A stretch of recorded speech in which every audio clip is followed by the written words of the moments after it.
Hey there, growth seekers.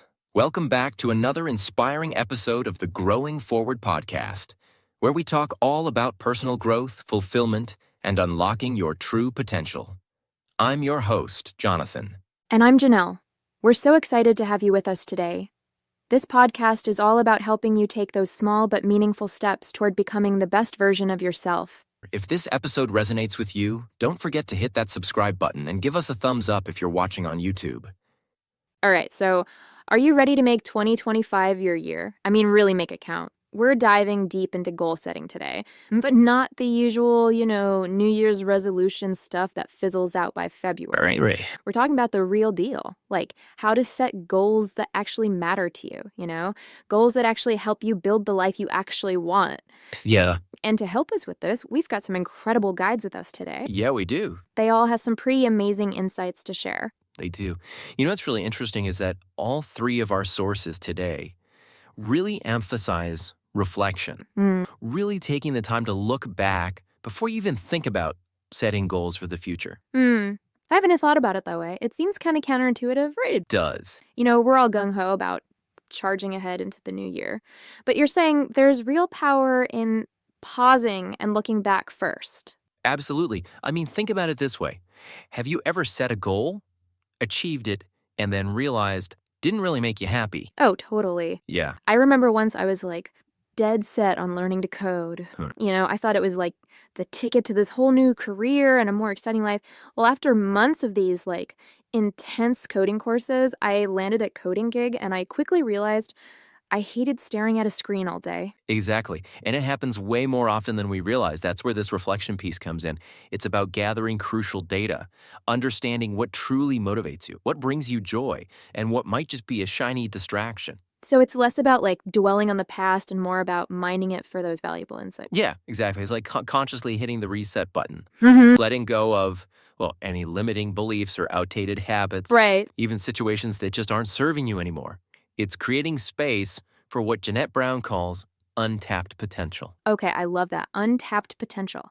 So how do we go from this reset mode to actually setting goals that feel meaningful? This is where Conscious Change Creators comes in, right? They do. I know they talk about identifying your personal values as the foundation of goal setting. They do. And for good reason. Values act as your inner compass, guiding you toward a life that really resonates with your authentic self. They're like a filter. You pour all your potential goals through this filter, and only the ones that align with your core beliefs make it through. So it's like decluttering your goals, basically. So if I'm all about, say, creativity and connection, setting a goal to climb the corporate ladder in a soul-crushing job might not actually be the path to happiness, right? Even if it looks good on paper. You got it. Yeah. That misalignment is exactly what Jeanette Brown talks about when she mentions feeling lost. It's like setting sail without a compass. Wow. Powerful image. Yeah. So we've hit the reset button, we've identified our values, now we need some structure to actually turn those values into real, tangible goals. And this is where the good old SMART goals come in, right? Yep. I know it's a classic for a reason. All of our sources today seem to love them. They do. So for anyone who needs a refresher, can you break down that acronym for us one more time? Sure. SMART stands for specific, measurable, achievable, relevant, and time-bound. It's about getting really clear on what you want and creating a roadmap to get there. Okay, makes sense. But how do we avoid setting those, those vague goals we never actually follow through on? I want to be healthier. Sounds nice, but it's not exactly actionable, right? Totally agree. That's why that SMART framework is so important. Instead of just saying, I want to be healthier, a SMART goal might be, I will walk for 30 minutes, 3 times a week for the next 3 months and track my progress in a fitness journal. Okay. Now I see it. Yeah. It's much more specific and, like you said, actionable. Now, Griffin Hill actually takes this a step further. They have their smarter framework, adding evaluate and record to the mix. What's so powerful about those additions? Well, in a world that's constantly changing, Yeah. setting a goal and forgetting about it just doesn't cut it anymore. We need to evaluate our progress, see what's working, what's not, and adapt as we go. It's like having a built-in feedback loop to keep you on track, almost like a personal coach. Oh, interesting. And speaking of coaches, I remember how we talked about becoming your own coach. Yeah. And Jeanette Brown made a really interesting point about that. She said that even professional coaches use this, breaking things down. They know that you have to break big goals down into those like smaller, more manageable chunks if you actually want to get things done. It's true. And it makes it, less overwhelming. Right. It makes it seem more achievable. Totally. Because I think, when people give up on their goals, it's not always because they, lack ambition. They get kind of discouraged by the size of the thing. Yeah, it's too big. It's too much. You get overwhelmed. Yeah. So we've talked about reflection, values, setting smart goals, breaking them down. But then there's this other thing that comes up. How do we actually stay motivated? Right. That's usually the hardest part. And both Griffin Hill and Jeanette Brown talk about this too. They both say that it's totally normal to struggle with motivation. It's not a sign of weakness. Right. It's human. We all go through it. So I guess the question is, how do we keep that motivation fire burning? Especially when we're facing those challenges or feeling discouraged. Well, one thing that really works is celebrating those small wins that we talked about. Oh, yeah.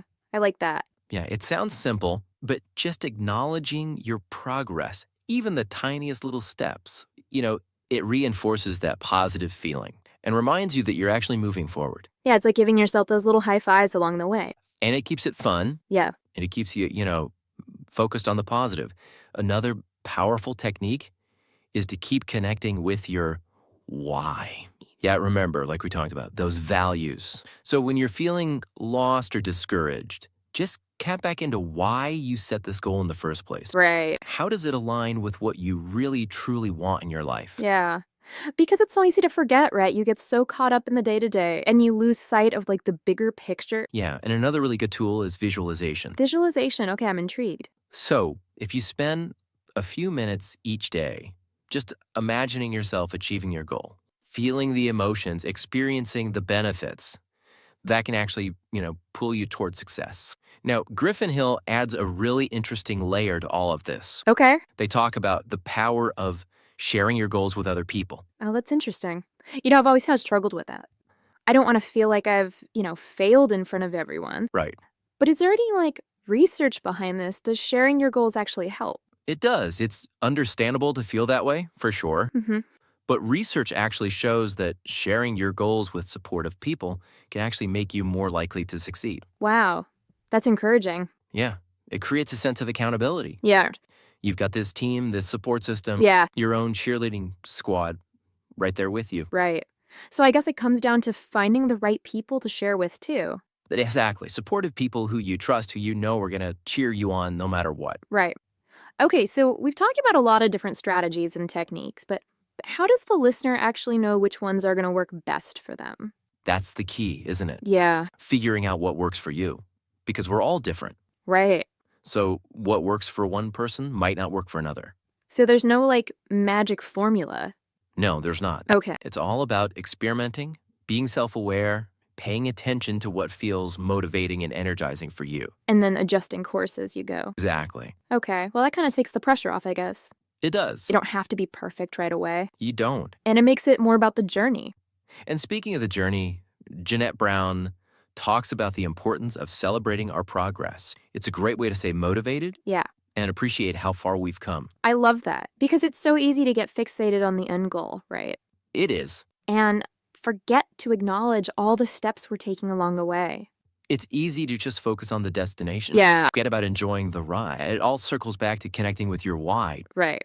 When we're feeling discouraged, taking a moment to, really appreciate how far we've come already can really help us reconnect with our purpose and motivation. It's like that reminder that you're actually capable. Yeah. You've already done all this, so why not keep going? Exactly. And we all need that reminder sometimes. So we've covered a lot. We've talked about reflecting, connecting with your values, crafting those smarter goals, breaking them down, staying motivated, being flexible.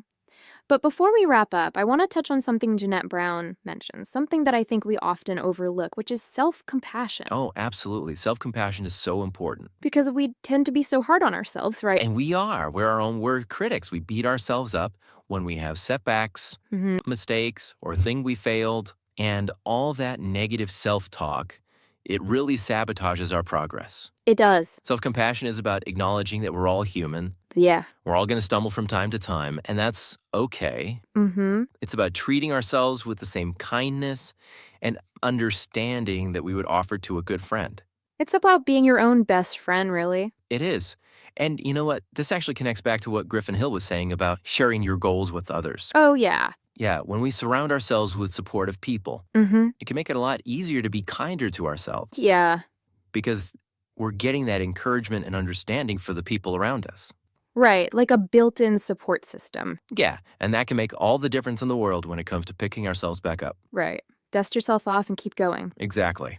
I know we've covered a lot in this deep dive, We have. and I'm feeling super energized to take action. But before we jump into our final thoughts, I just want to, check in with everyone listening. Yeah. What's resonating with you so far? What's like the one big takeaway that you could start implementing today? We'd love to hear from you.